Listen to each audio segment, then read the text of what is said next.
नमस्कार मित्रों, मैं पंडित अखिल शुक्ल ACF फॉरेस्ट यूट्यूब के माध्यम से आज एक प्रोस्टेट ग्लैंड की जो प्रॉब्लम लोगों को रहती है, जो 50 वर्ष की उम्र से प्रारंभ हो जाती है।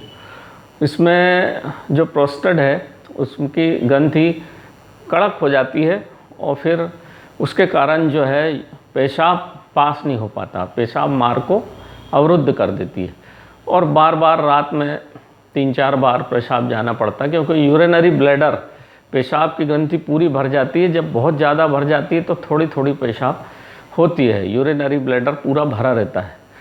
उससे रात भर नींद नहीं आती, बहुत सारे रोग उससे उत्पन्न होते हैं, किडनी में इन्फेक्शन भी हो जाता है, पेट फूला रहता है, भूख अच्छी नहीं लगती है, इस तरह की परेशानियाँ उसमें आती है।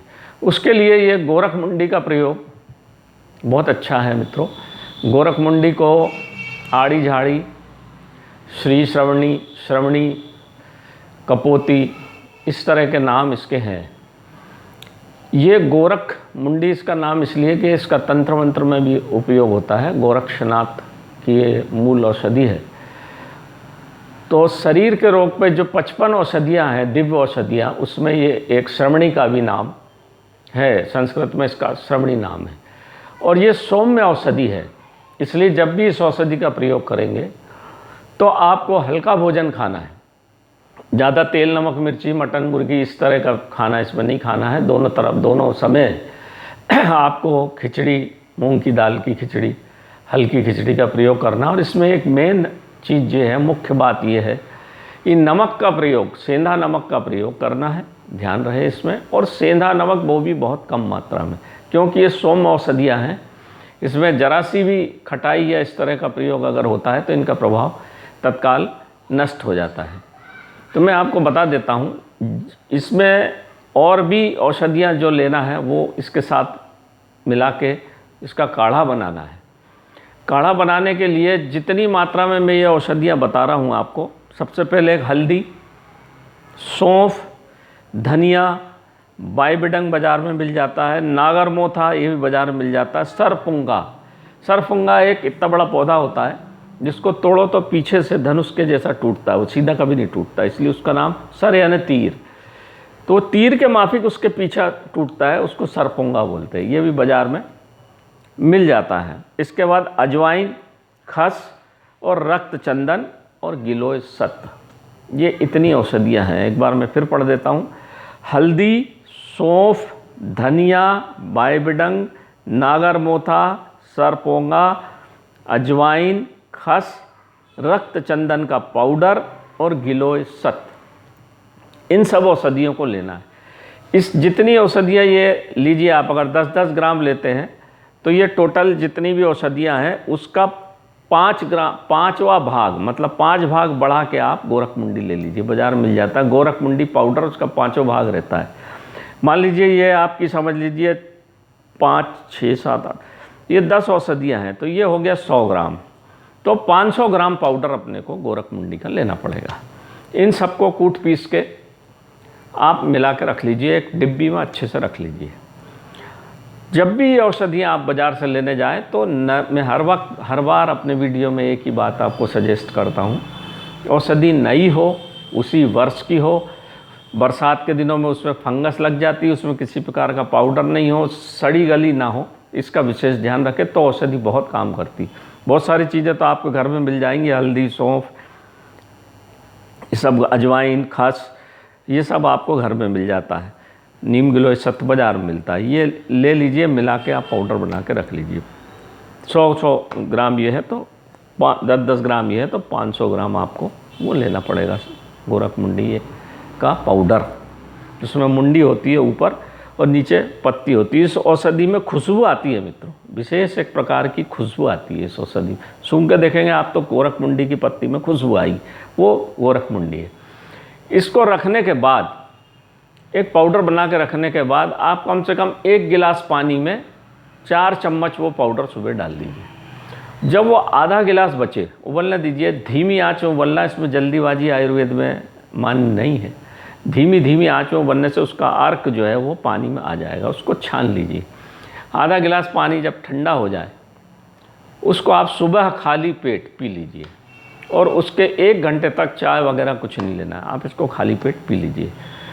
इसके बाद रात्रि में जब आप सोने जाते हैं, खाना खाने के कम से कम 1 घंटे बाद जब आप सोने जाते हैं, तो फिर इस तरह का एक काढ़ा बना लीजिए, इसको काढ़ा बोलते हैं, और पी लीजिए।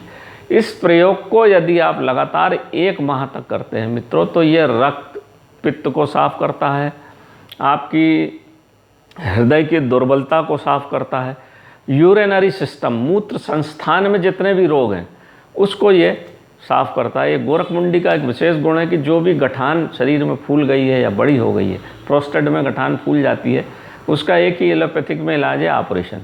इसके बाद फिर नाना प्रकार की परेशानियां उत्पन्न होती हैं। तो आप इस प्रयोग को करेंगे तो ये आपको बहुत लाभकारी है। बवासीर आपकी ठीक हो जाएगी, दमा, श्वास रोग, तीनों वात पित्त और कफ पे भी ये काढ़ा बहुत काम करता है मित्रों। बस इसमें एक बात ध्यान देने की है कि नमक का प्रयोग, सेंधा नमक कई करें, सेंधा नमक का इसलिए कि सेंधा नमक शरीर में तत्काल नहीं जाता। बाकी जो बाज़ार में आयोडीन नमक मिल रहा है, ये नमक एकदम से शरीर में चला जाता है, तो आपके औषधि गुण बिल्कुल नष्ट हो जाते हैं। इस बात का विशेष ध्यान रखें। और दोनों टाइम खिचड़ी का, जितना हल्का भोजन आप करेंगे, रोटी खाना है तो मूंग की दाल के साथ खाइए, बिल्कुल हल्के फुल्के बनाइए और उसको खाइए, थोड़ा सा कम खाइए। इसके बाद भूख लगे तो फिर खा लीजिए। जितना आप हल्का भोजन करेंगे उतना ही मित्रों ये औषधि प्रभावकारी रहेगी। और लगभग 1 माह में आपको 70 से 80% फ़ायदा इसमें निश्चित रूप से होगी। ये आजमाया हुआ प्रयोग है मित्रों। इससे अच्छा प्रयोग आयुर्वेद में और कोई है नहीं प्रोस्टेट ग्लैंड के लिए। इसको अगर आप करते हैं तो बहुत सारे आपके, केवल प्रोस्टेट ग्लैंड नहीं, आपके शरीर में और भी कोई इस तरह की ग्रंथि जो विकसित हो रही है, आपको पता नहीं है शरीर के अंदर क्या क्या हो रहा है। तो जितनी भी अनावश्यक विकसित ग्रंथियां जो आपके शरीर में उत्पन्न हो रही, जो आगे जाकर रोग का रूप धारण करेंगी, उस समस्त ग्रंथियों को ये ठीक करता है। प्रोस्टेट जिनको हो गया है उनको तो ये लेना ही चाहिए, परंतु 45 वर्ष से ऊपर के जितने भी पुरुष हैं, अगर इसका प्रयोग साल में 1 माह कर लेते हैं या 15 दिन कर लेते हैं, तो प्रोस्टेट की समस्या होगी ही नहीं, या मूत्र संस्थान में कोई रोग होगा ही नहीं। इससे मिर्गी रोग भी ठीक होता है मित्रों। मिर्गी रोग में भी ये बहुत काम की औषधि है। ये जो काढ़ा है, ये मिर्गी रोग में भी, दिमाग के रोग में, दिमाग में कोई ग्रंथि हो गई है उसमें भी, ये खून जमा हो गया है उसमें भी ये बहुत अच्छा प्रयोग है मित्रों। मैंने YouTube के माध्यम से आप लोगों को इस छोटे से प्रयोग से अवगत कराया है। आप इसको देखिए। प्रोस्टेट के लिए बहुत फ़ोन आए हैं। प्रोस्टेट के लिए आयुर्वेद में कोई बताता नहीं है, परंतु ये बहुत अच्छा प्रयोग है, सरल प्रयोग है। आप अपने घर पे बना के कर लीजिए और इसको बहुत लाभकारी, चमत्कारी प्रभाव आपको भविष्य में देखने को मिलेंगे। आप देखिए मित्रों, इससे बहुत, इस रोग से बहुत सारे हमारे भाई जो हैं 50 साल से उम्र के लोग बहुत परेशान हैं। अगर आप देखेंगे, सब्सक्राइब करेंगे, अपने मित्रों को भी प्रसारित करेंगे, तो वो भी इसका बहुत लाभ उठा पाएंगे मित्रों। मेरा आप लोगों से यही अनुरोध है कि जो भी मैं YouTube के माध्यम से आपको बताता हूँ, ये सब बिल्कुल सटीक प्रयोग हैं और इसमें कोई ज़रा सा भी इधर उधर दाएं बाएं की कोई गुंजाइश है नहीं मित्रों। देखिए, सबको बताइए, सब लोग लाभ लें, सब लोग अच्छे स्वस्थ रहें, बढ़िया नींद आए, आनंदपूर्वक रहें, यही मेरा अनुरोध है। नमस्कार मित्रों।